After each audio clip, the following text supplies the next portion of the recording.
Kamen Rider Stronga adalah pahlawan yang punya kekuatan listrik dan semangat juang yang sangat luar biasa. Tokoh utamanya adalah Shigeru Jo, seorang pemuda yang awalnya bergabung dengan organisasi jahat bernama Black Satan. Tapi dia bukan bergabung karena ingin jahat. Tujuannya cuma satu, yaitu balas dendam. Dikarenakan temannya dibunuh oleh organisasi tersebut, demi tujuannya Shigeru rela menjalani eksperimen berbahaya dan diubah menjadi cyborg. Cyborg adalah manusia setengah mesin. Setelah tubuhnya diubah, Shigeru kabur sebelum pikirannya dicuci. Dia menggunakan kekuatan barunya untuk melawan kejahatan sebagai Kamen Rider Stronga. Desain Stronga sangat mencolok. Helmnya mirip kumbang badak dan kekuatannya beda dari rider sebelumnya. Kalau rider lain pakai tenaga mesin atau angin, Stronga malah memakai tenaga listrik. Dia punya jurus pamungkas yang keren banget yang disebut dengan Stronga Electrofire, yakni serangan listrik super kuat yang bisa ngalahin musuh dalam satu pukulan. Sebelum kita lanjut, alangkah baiknya jika kalian menekan tombol subscribe agar kalian pertama yang mendapatkan notifikasi dari channel Abreto Art.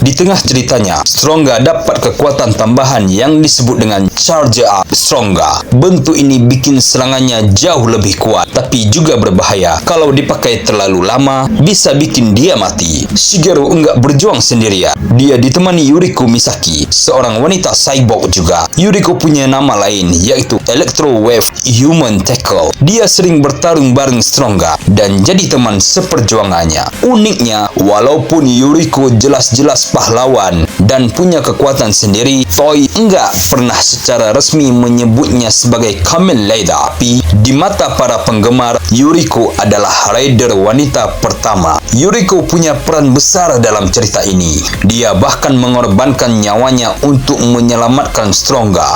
Momen ini jadi salah satu yang paling sedih dan berkesan dalam series Kamen Rider Stronga. Musuh utama di awal cerita adalah Black Satan, organisasi yang menculik orang untuk mengubah mereka menjadi monster. Tapi setelah mereka dikalahkan, muncul musuh baru yang lebih kuat, tidak lain dan tidak bukan.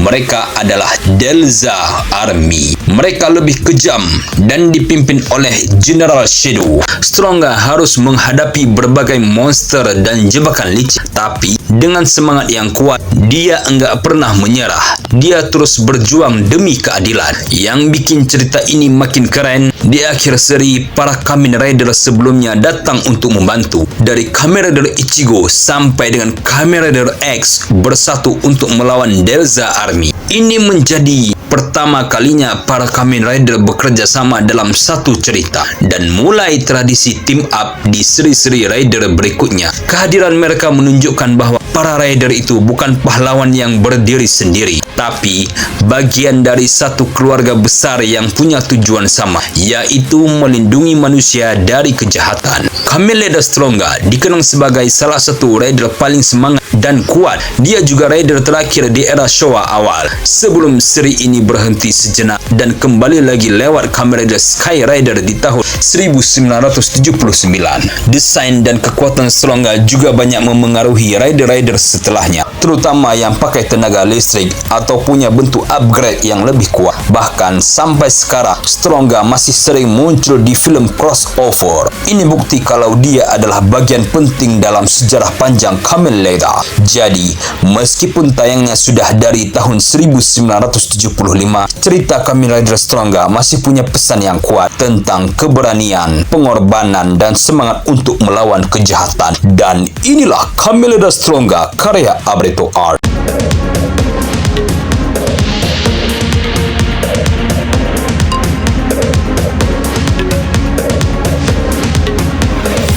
Terima kasih telah menonton video ini. Jika ada ulasan dan masukan, silahkan tinggalkan di kolom komentar. Dan jika kalian yang ingin pertama yang mendapatkan notifikasi dari channel Abreto Art, jangan lupa subscribe.